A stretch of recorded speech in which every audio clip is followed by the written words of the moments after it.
Hello mga sisil ha, dapat si Kia talaga magbo-voice over nito, kaya lang hindi niya alam anong sasabihin niya. Intro pa lang, hindi niya na alam. Ayan, nag-enjoy na nga yung mag-amo ko dyan. Tapos ito nga sa akin, oh yan. Hindi talaga ako marunong mag-swimming, nagkukunyari lang. Tapos ayan nga si Kia at saka si Papa niya. Nag-enjoy silang dalawa, banding na rin nila. At si Papa niya marunong mag-swimming, ako hindi. Lubog-lubog lang. Oh, ayan, diba? O, feeling mo talaga marunong. Oh, Marimar, yeah! Marimar na matsaba na chubby, oh. Sabi nila chubby is a sexy daw.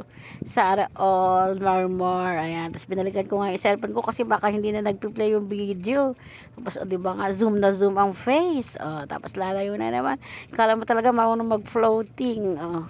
Pero hindi naman ako dyan na malulunod kasi pambata lang talaga yan. Dito pa rin yan sa Antipolo, sa Rafael Tower 2, sa 102 Plaza. Yan, dito lang po yan sa may Antipolo. Yan.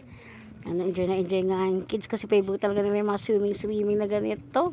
Mapagbigyan natin sila kasi tayo ng mga bata pa kami. Hindi talaga namin to nakakwento.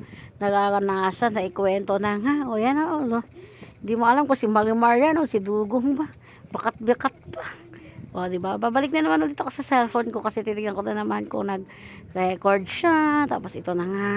Nag-i-enjoy na kami. Nandiyan na rin si ate. Kylie. Oh, ayan. Enjoy mga bata habang bakasyon. Tapos ito na nga yung pinaka-late upload. Ayan, no. Kumain kami sa mga inasal. Yan ay late na sa Father's Day. At late na sa pag-upload. O, ganyan na ganyan nga si Kia pag kumakain siya. Nilalagyan niya ng ng chicken, tapos toyo. Ayan, yun na enjoy siya. Ayan, diba? Oh, ayan. Number 23 nga kami. Hindi pa kakinuha yung 23 na bigay naman na yung mga order. Siyempre, pinapakita nga niya. Huwag kayong mag-alala, nagugas siya ng kamay. Paulit-ulit pa. Magkakasama yan sila nila. Baba yan, nagugas ng kamay. Ayan. Pag nag-order nga kami dyan, 3 lang in-order ko. Kasi hindi naman yan si Kia malakas kumain. Pinapauna ko siya. Tapos, tsaka na ako. Kasi, hindi naman yan ganun kalakas sa unli rice. Oh. Yan yung sausawan ko. Yan, pasubo-subo lang muna. Tapos pag natapos na siya, ako naman, oh, diba? Hak na hak talaga sa mga nasal. Enjoy na enjoy. Na nga po ang nag-voice over. Yan nga po, kumain nga po kami sa inasal. Tulad ng sabi ni Mama nung siya po ang nagbo-voice over.